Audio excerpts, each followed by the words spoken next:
इस मूवी के स्टार्ट में हमें एक छोटी सी बच्ची को दिखाया जाता है जो कि खून से लथपथ होती है और वो एक अननोन सी जगह पर होती है जहाँ बहुत से जानवर मरे पड़े होते हैं। उसके बाद उसे अपनी मदर की आवाज सुनाई देती है। अब हमें उस लड़की की मदर को दिखाया जाता है। एक्सपेरिमेंट की शुरुआत इसी से हुई थी। मदर अपनी फ्रेंड के साथ एक बस में ट्रेवल कर रही होती है। वो लोग अपने स्कूल के लोगों के साथ पिकनिक पर जा रहे होते हैं और यहाँ हमें पता चलता है कि मदर प्रेग्नेंट है। मदर की फ्रेंड उन्हें बताती है कि बस में एक बंदा है जो उन पर नजर रखे हुए है। आगे चलकर ड्राइवर बस को एक अननोन सी जगह पर ले जाता है जहाँ कुछ लोग बस में घुसकर मदर को किडनैप कर लेते हैं और जब मदर को होश आता है तो डॉक्टर बेक और उसकी बहन उसके सामने होते हैं और मदर को न्यूज से पता चलता है कि जिस बस से वो जा रही थी उस बस का एक्सीडेंट हो गया था और उसमें मौजूद सब लोग मारे जा चुके हैं। डॉक्टर बेक को पता होता है कि मदर प्रेग्नेंट है और डॉक्टर बेक मदर से कहती भी है कि वो लोग उसका यूज करेंगे ताकि वो और बच्चे पैदा कर सके, पर मदर को उनकी बात समझ नहीं आती। उसके बाद हमें फर्स्ट जनरेशन म्यूटेंट के ग्रुप को दिखाया जाता है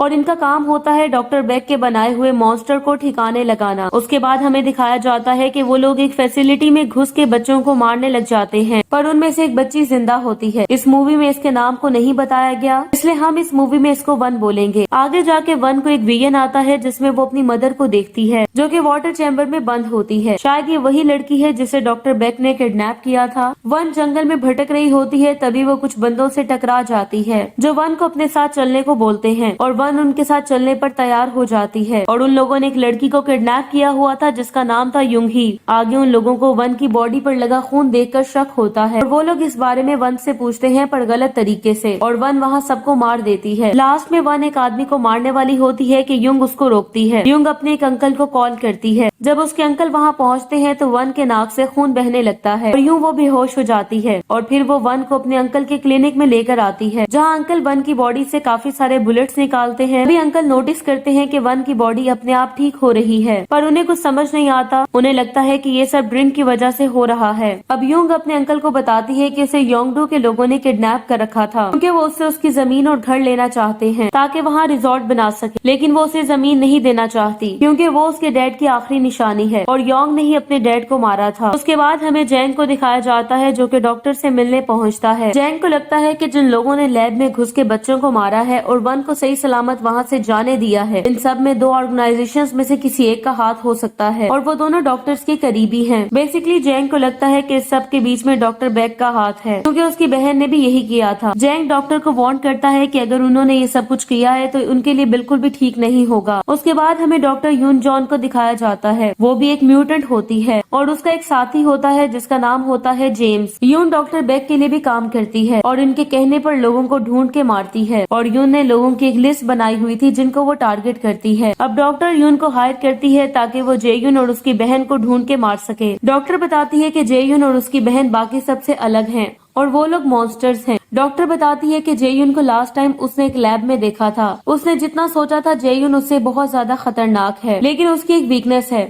जेयुन को जिंदा रहने के लिए लैब में बनाए गए एक सीरम की जरूरत होती है, इसलिए वो उनके लिए ज्यादा खतरनाक नहीं है, पर दूसरी वाली थोड़ी अलग है। डॉक्टर यून को एक डिवाइस देती है ताकि वो उनकी गर्दन में लगे जीपीएस से ट्रैक कर सके। आगे जब यून और जेम्स वहाँ से निकल रहे होते हैं तो यून नोटिस करती है कि कुछ लोग उसका पीछा कर रहे हैं। उसके बाद जेम्स की उन दोनों लोगों से फाइट होती है और जेम्स बहुत आसानी से उन्हें ठिकाने लगा देता है और फिर यून जेम्स को बताती है कि ये उसके पुराने बॉस का काम है जिसके साथ वो 10 साल पहले काम करती थी। उसके बाद यून जैंग से मिलती है और इन्हें देख के लगता है कि 10 सालों पहले इनका रफड़ा हुआ था। यून को लगता है कि लैब पर हमला जैंग ने करवाया था और उसी ने अपने बंदों को उसके पीछे भेजा था, पर जैंग बोलता है कि उसने ऐसा कुछ नहीं किया और लैब पर हमला जेयुन ने किया। जैंग बताता है कि जेयुन लास्ट इंसान थी जिसे वो ढूंढ रहा था। आइलैंड पे आने से पहले उसने जेयुन पर हमला किया था और फिर उसने संघाई लैब पर भी हमला किया। यून जैंग को वार्न करती है कि अगर वो उसके काम के बीच में आया तो उसके लिए ठीक नहीं होगा। वहीं यून वन को अपने घर लेकर आती है जहां उसकी मुलाकात उसके भाई से होती है जिसका नाम होता है डेगिल। रात में वन के सर में दर्द होने लगता है और उसके नाक से खून बहने लगता है। तभी वो नोटिस करती है कि उनके घर की तरफ काफी सारी गाड़ियां आ रही हैं।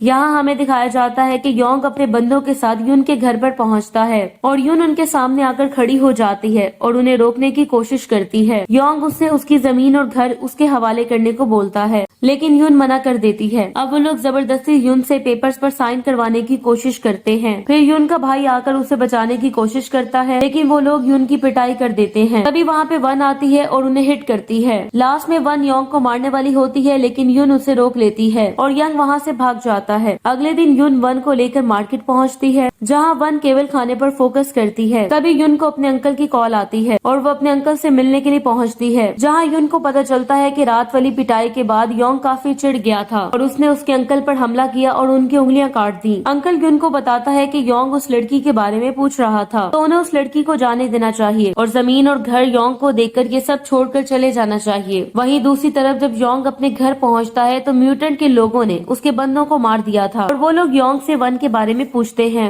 और योंग उन्हें सारी बात बता देता है। वहीं डेगिल और वन में काफी अच्छी दोस्ती हो जाती है और डेगिल वन को जेयुन का वीडियो दिखाता है। डेगिल बोलता है कि उसे भी एक चैनल बना लेना चाहिए, वो भी जेयुन की तरह फेमस हो जाएगी। जेयुन जब जा रही होती है तभी उसकी मुलाकात ऑफिसर युन से होती है। युन उसे बताती है कि जूलर एक मॉन्स्टर है जो कि उसके घर में है, उसने बहुत से लोगों को मारा है। अगर वो उसके भाई के आसपास रही तो उसकी जान को भी खतरा हो सकता है। तो अगर वो अपने भाई को जिंदा देखना चाहती है तो उसे उसकी मदद करनी होगी। इस तरह युन ऑफिसर यंग का साथ देने के लिए तैयार हो जाती है और फिर वो ऑफिसर युन को अपने घर लेकर आती है और इनका प्लान होता है कि वो लोग वन को ऊपर छत पर लेकर आएंगे और उसे रॉकेट से उड़ा देंगे। युन जब घर पहुंचती है तो वन और उसका भाई मैच देख रहे होते हैं और फिर डेगिल वन को छत पर फायरवर्क देखने चलने के लिए बोलता है। तभी युन वन को वहाँ से भागने के लिए बोलती है, जिसके बाद डेगिल वन को छत पर लेकर जाता है और वन को जाने को बोलता है और डेगिल बोलता है कि जब छत पर सब ठीक हो जाए तो वो वापस आ जाए। तभी एक बंदा वन को रॉकेट से उड़ा देता है। अब योंग अपने लोगों के साथ युन के पास पहुँचता है। युन उसे रोकने की कोशिश करती है, लेकिन योंग उसे मार देता है। अब वो डेगिल को भी मारने वाला होता है कि तभी युन और उसके साथी आकर उसे बचा लेते हैं। तभी वो म्यूटेंट युन के सारे साथियों को मार देते हैं। वहीं एक चाकू वाली लड़की रॉकेट लॉन्चर वाले लड़के पर हमला करती है। दोनों में फाइट होती है और वो उसे बड़ी आसानी से मार देती है। तभी जेम्स और युन बाकी तीनों से लड़ते हैं और युन इन तीनों में से एक को मार देती है। अब योंग डेगिल पर फायर करता है। युन उसे बचाने की कोशिश करती है, लेकिन डेगिल को गोली लग जाती है और उसकी मौत हो जाती है। इधर वन को जब होश आती है तो उसे रियलाइज होता है कि योंग और उसके भाई को कुछ हो चुका है और तभी चाकू वाली लड़की उस पर हमला करती है, पर वो उससे बड़ी आसानी से ठिकाने लगा देती है। वहीं बाकी म्यूटेंट्स जेम्स और युन पर भारी पड़ने लगते हैं। अब जेम्स की मौत हो जाती है। वो लोग युन को मारने वाले होते हैं कि तभी वहाँ पर वन आ जाती है। फिर उनके बीच एक जबरदस्त फाइट होती है और वन उनकी बैंड बजा देती है और उनमें से एक को ठिकाने लगा देती है। दूसरी वाली उससे बचने की कोशिश करती है कि तभी वहाँ पे जेयुन आ जाती है और यहाँ हमें पता चलता है कि उन चारों को जेयुन ने ही भेजा था अपनी बहन को ढूंढने के लिए और जेयुन उसे बताती है कि वो लड़की उसकी बहन है और उसने उसे मारने की कोशिश की। अब जेयुन उसे मार देती है। जेयुन वन को बताती है कि वो उसकी बहन है और उन लोगों को उसी ने भेजा था उसे ढूंढने के लिए। जेयुन वन को बताती है कि उसे उसकी जरूरत है क्योंकि वो मॉम को ढूंढना चाहती है, जिससे वो केबल को कनेक्ट कर सकती है जो अभी भी किसी लैब के चैम्बर में कैद है।